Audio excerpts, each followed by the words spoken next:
গ্রামের একটি মাটির বাড়ির উঠোন, চারদিকে কলা গাছ আর নারিকেল গাছের সারি। রোদ ঝলমলে দুপুরে সাদা শাড়ি পরা এক বৃদ্ধা মা একা বসে আছেন। তার সামনে এক গাদা সতেজ সবুজ নারিকেল পাতা ছড়ানো। পাশে পড়ে আছে একটি কাঁচি আর কিছু রশি। বৃদ্ধা পরম মমতারে একটি একটি করে নারিকেল পাতা নিচ্ছেন এবং অত্যন্ত নিপুণভাবে সেগুলো বুনছেন।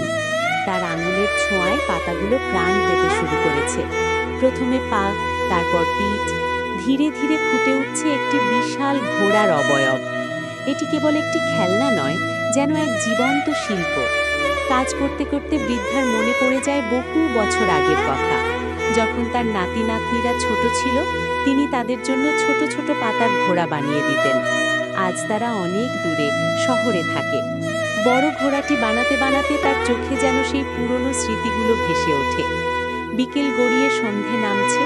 বৃদ্ধা শেষ ছোঁয়া হিসেবে ঘোড়াটির লেজটি সুন্দর করে বেঁধে দিলেন।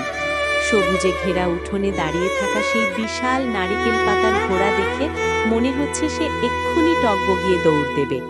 বৃদ্ধার মুখে ফুটে ওঠে এক প্রশান্তির হাসি।